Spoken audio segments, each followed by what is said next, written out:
for video a mo hwe ye any MC for secondary Takoradi and the any Abdul mumun Issa ane ono ana police for kire say reckless drive wonim say ye eduru enumre a ana police for eco patrol and the car bi eduru ha na wagina na ndi wahwehwe ne waka ne mun so MC yi ankoye ne sa ama police for ya ekoya kasakasa enu ni video a mo hwe na so ene enya me nko ana me be discuss asem ya MC ya anam so ama wakopie mu e wo court ende me ni me nwa be ma sikapa sikapa ma kwa aba e ba attention TV so na me adom bibia e boko na wonso bibia so e boko wo mafa na wo hwe MC yi yenka ne se ne action na o show ye bra police for ejina no a wo kire se reckless drive na o hwe otie odroni ya me share video no na MC no episode de car na crabo police ni no ene man police ni no ebufu ya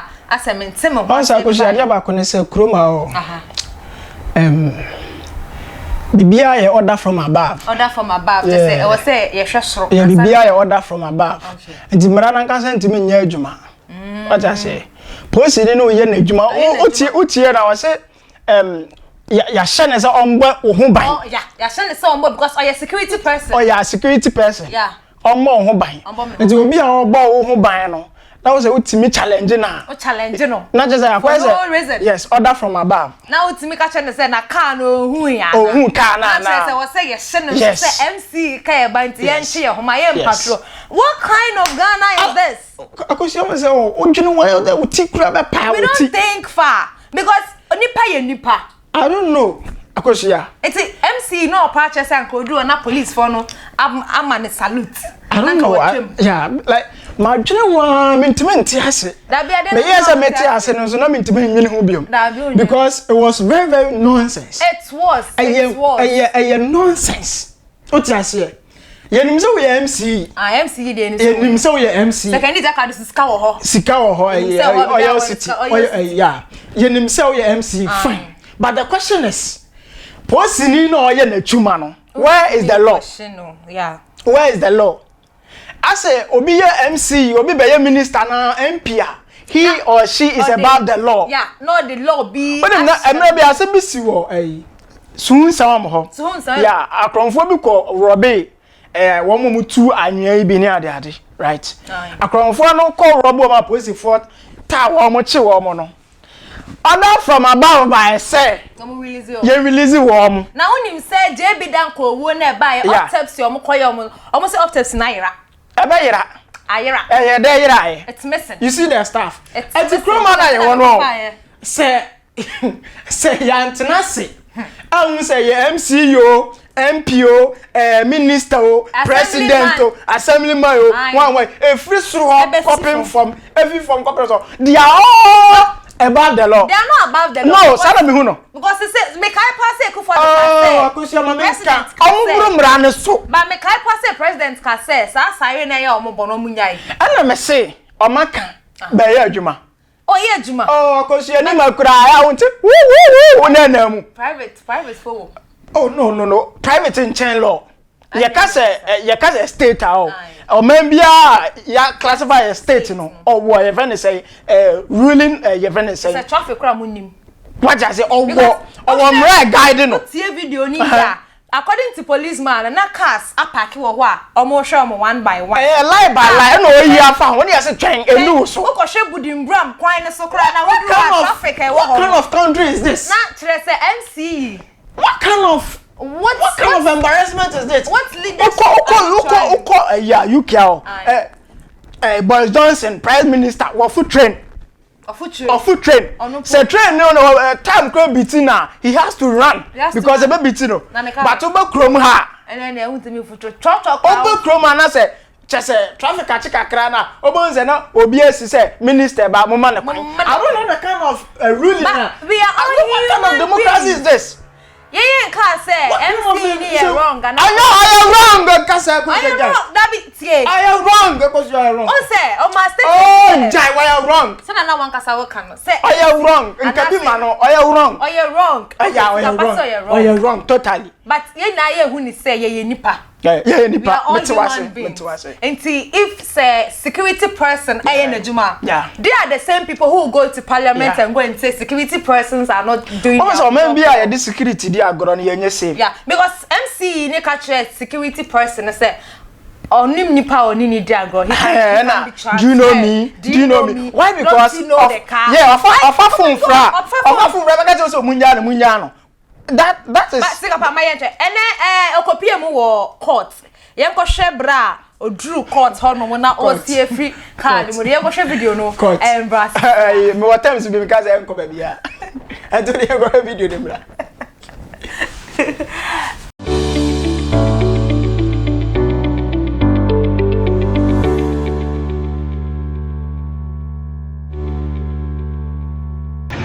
You don't know the person you are talking. Don't mind him. And Honorable is telling police stupid. Honorable is telling police stupid. Honorable telling police stupid. I will not insult you back. No. I will give you all the necessary respect. I will not insult you back. No. Look here. Policeman officer in uniform telling him stupid. I will not insult you back. You can insult me all you can. There was this place. Just be in the queue safely. Just this a colleague of us was knocked down. You heard the news. And you didn't follow the queue. My brother, why didn't you follow the queue? And he wanted to knock me down. But don't you know? He wanted to knock me down. I should get away for him to go.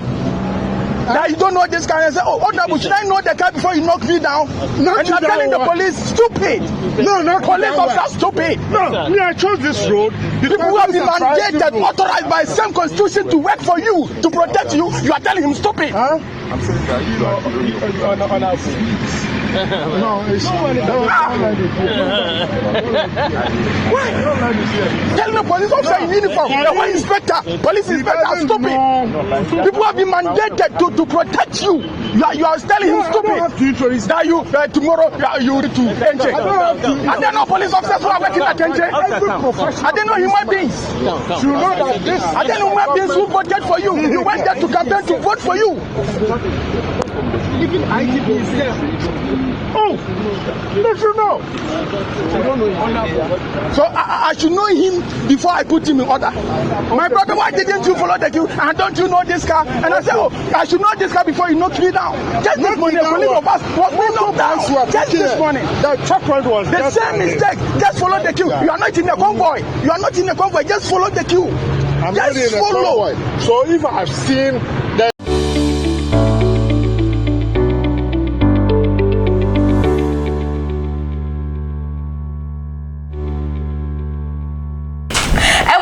Me did say one kasa wo video no ente MC ya wa second Takoradi Abdul Honorable Abdul wakopie mu e wo court e fasa police nsensem because sigapa otie video no so ekọ ekira threatening bi ba mu e no me ka obe threaten no because upon the obeka bia no I don't know they don't know den MC and I think say and they are above the law. Yeah, but they are above the law. Oh, they are not. Oh, kusia. Now, who soon chamra na mre ya juma? Was it you know who am I? Yeah. If you know the car. Don't you know the car? Even the car itself is above the law. No, the car there. Yeah, also don't you know the car? Don't you know the car? It means the car is above the law. Yeah. And they are above the law. Because mre ya juma. Posting in the constitution na ya juma. And it was late. It was late and to the running na ya juma. And don't besides do you know who am I? It means you are above the law. I mean, so yeah. Oh yeah. Say na MC na air driver car na because you say daytime they don't drive themselves. But I share video you wey there. Onu ankasa na air driver car. Me say so be catch obi say obi ugly o video ni. So police na catch so there MC ni say he's ugly, he's too ugly. Police in the catch MC so ugly. Yeah. Your voice, ain't said that end. Say your police in the car, I don't know though. But let's assume you say police. Your police in the car. We are assuming. We are not saying say correct. But say your police in the car. The MC deserves this because we are gentleman. How we need to do But we should. And to how we are now. You are brother. Sami say you perfume the diesel phone. Oh, but your coat near coat. Brother, Sami say you perfume the diesel phone. As is a police in the car, yeah, dear. And another MC, you know, deserve it. Because only diesel phone. MC in the car is well. Anyone can say it. Yeah. Some in the car, one can say it. But a serious notice, we are all Ghanaians. We are all Ghanaians. We should respect. Yeah, the issue is one. I don't know. Boys near no fast for.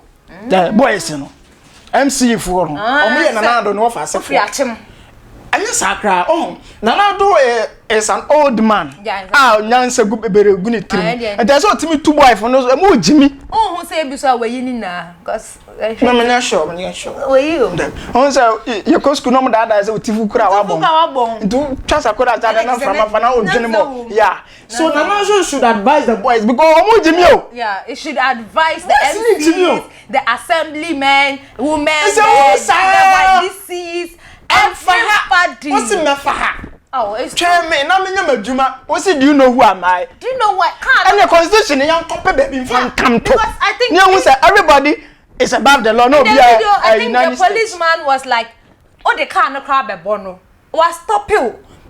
Be sell. Oh, okay. Oh, chairman. Also, I'm very sorry. I am your orientation. Yeah.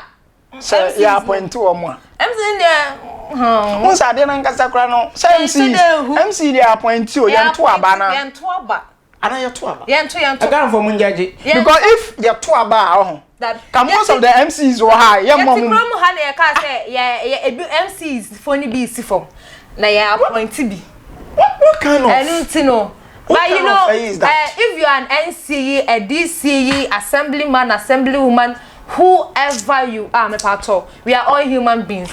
Respect the policeman or their bride in normal Bible. Overcome Kran and Crum Quine.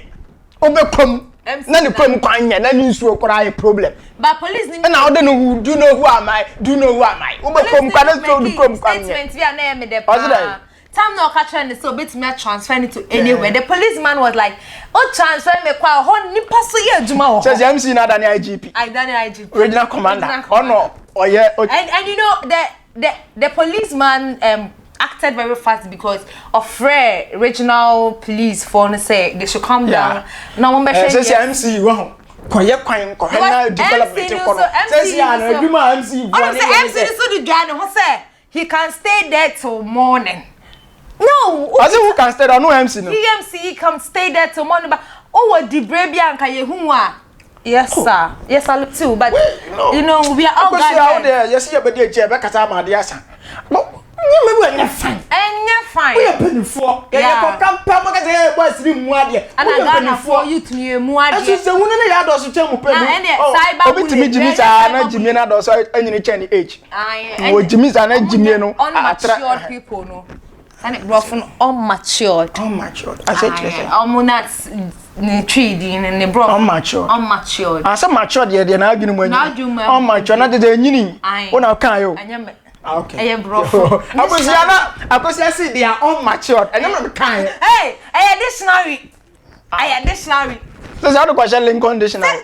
Lincoln dictionary, no. And they say you want tree dictionary. Okay. Until no my interpret. Yeah. Oh. It's so bad, you know. No. Just waking up morning and here say if it's second Takoradi, I'll feel bad because my NC has been sent to court this morning.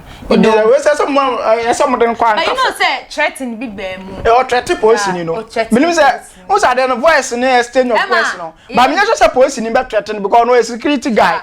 Emma ye nya sound bit say obi a hold you obi say ma hold this kapa say ma hold this kapa na I say ba who command say ye mfa ni tuo embre no Emma nkrofom wa around etiesie topa no Emma think say police ni no ka say yes sir you know yes don't do that baby our kuma e be that time yes sir but onim say es no obi any time or you free, maybe I send you when you're emergency. And it's not now drive yourself about you could have taken it to a different level. Oh, penny. Oh, too kind.